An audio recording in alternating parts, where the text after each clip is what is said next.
You can see it.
Hollies are problematic. Yeah. They're good on a straightaway open. Well, what we did to Ron to try and get his Holly to do the best of both worlds, which is going to be bad on a trail if you're... Most of the time on trails, you're either going up or down. You're not going really far sideways. These Hollies on sideways. Oh, yeah? It's the favor... When you go uphill, it's not going to flood out. So it's upward. No, it's on sideways. Sideways? So the carburetor being this way, it's this way. Oh. The float bills are on each side. So it'll stay more of a... Yeah, up and down it's fine, but you know, now when you start going extreme left or right, it's not going to be that good. Did that work? Yeah. Yeah, over there where there's nowhere to go at the water's edge where it just goes right up the rock, he had that thing straight up like this and it's still running. Before, he'd get like this and it would crap out. Yeah. Like that one hill around the corner over there. Oh, that rock. You know, then he couldn't go up that without stumbling on the Holly. There's a good little climb right here. Oh, the one going up over there? Yeah, looking around.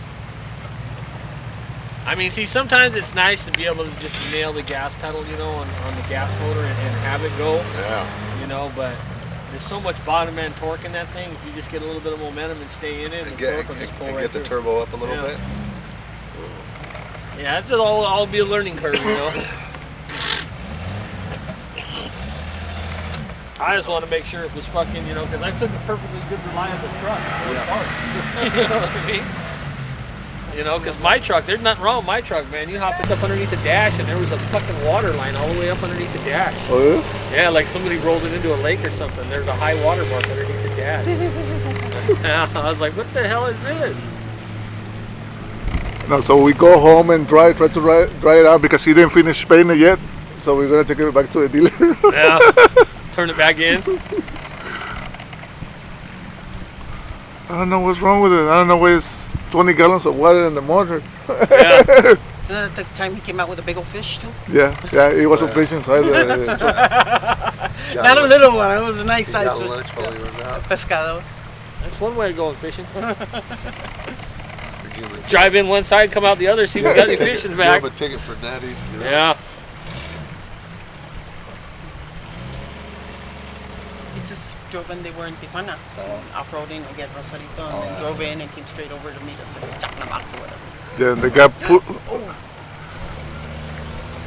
they got pulled over, and I guess he told his friend, hey, just give him $5, and you know, I guess the guy wanted $100. The cop wanted $100. Yeah. And this one told, no, just give him $5, and he said, fuck no, I'm not gonna pay him. He just gave him $5 and walk away, and they take his friend to jail. He left him there, dude. I know. He goes, I told you, just give him, you know. Give him something. They want you to buy breakfast. Yeah. Yeah. Yeah. Probably that's all he had in his pocket, you know, $5 and shit. That's all he's getting. That was yesterday. He drove his friend from TJ right now. I've been there, man. We say, hey, look, man. I go, my wife has the money. Back in the 80s, man. Shit. We used to go down to the party. Get like crazy. Hey, how you doing, man?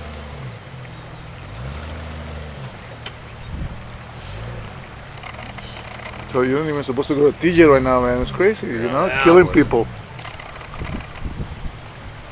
too much shit going on down there, man. They'll make an example out of you. Yep.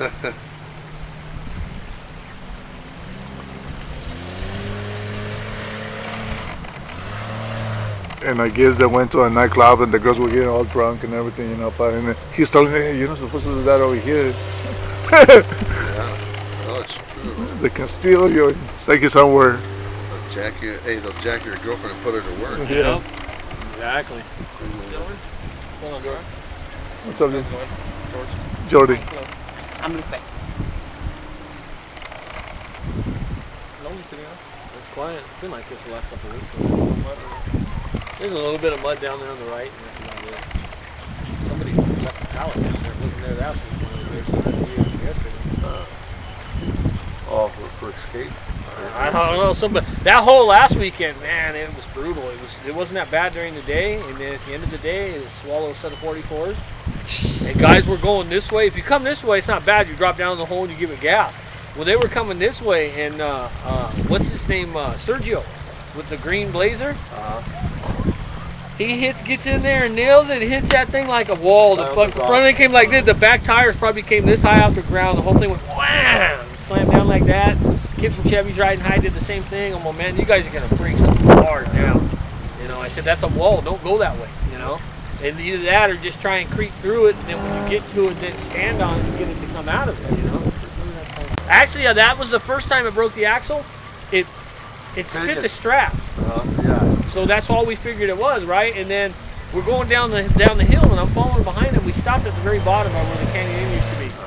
And he stopped to check something. Oh, he left his flag on. So he stopped to check. I'm like, hey, Ron, there's something wrong with your axle. Because if we're driving down, I'm looking at things like this. I'm like, what the hell?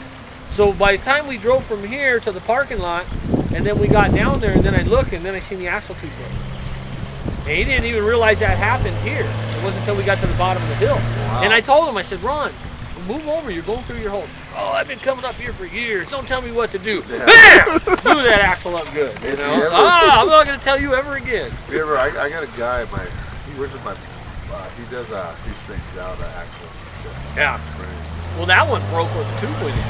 And then we got another one we got from, or not the one from you, from one we got out in Hemet. I think it was Hemet, San Diego, something like that. Or Merino Valley, we went and got one.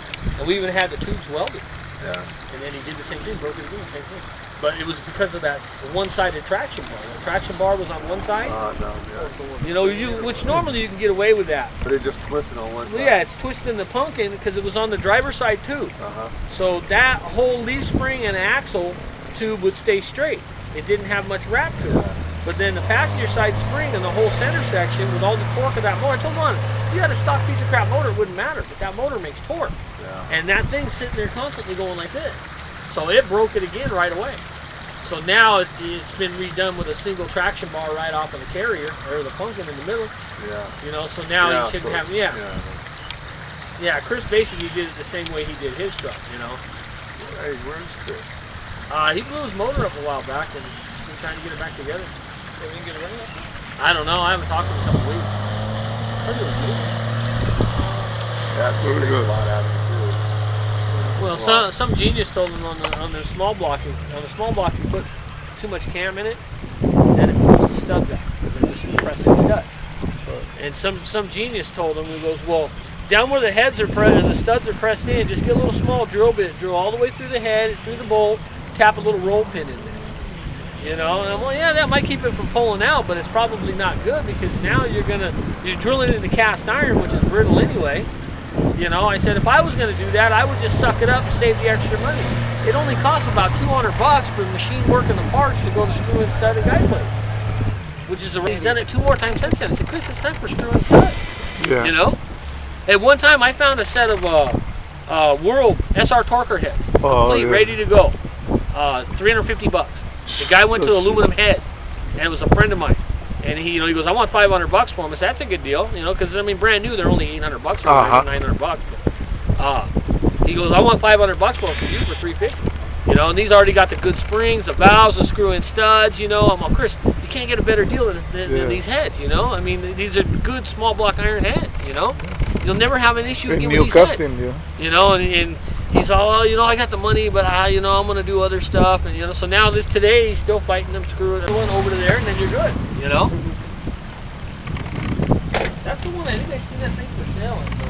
Is that the one that's for sale? I think I seen that for sale on Craigslist. No, I think it's different. This one has a crawler stick in the middle. Oh, okay. The one on there doesn't. And you want pretty cheap though? Yeah. Like $4 grand or something? Yeah, but before I did that, I'd buy that one in Hesperia for $6 grand. I got an extra cab 90 Toyota fuel injected. Exo cage, wind, rockers. What color is it? White, blue interior. Yeah. Got nice. got twin transfer cases with 4.7 in the back, 2.2 in the front, so it's like 11-to-1. Yeah.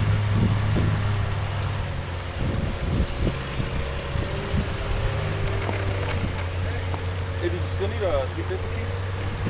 No, I got it. No. Hey, when you open my transfer case, how did it look inside? It was good. Yeah, it's good other than that shaft. Normally where the sliding collar goes to engage it, you know, usually the sliding ring gets chunked up before that, but if it gets real bad, then it starts wiping out the teeth on the gear where it engages. And they were all good, you know. That's the thing about 205, the ring will go before anything else goes, you know. I had a guy give me 2 more of them shafts. Oh, yeah? Yeah, you got any use for this? I said, not really. I said, but every once in a while, well, I just throw them in the scrap bin. I'm like, no, don't do that. They weren't rusted or nothing. I said, no, don't do that. You know, give me the shafts. That way anything happens again, you know, they fucking break, just fucking redo it, you know.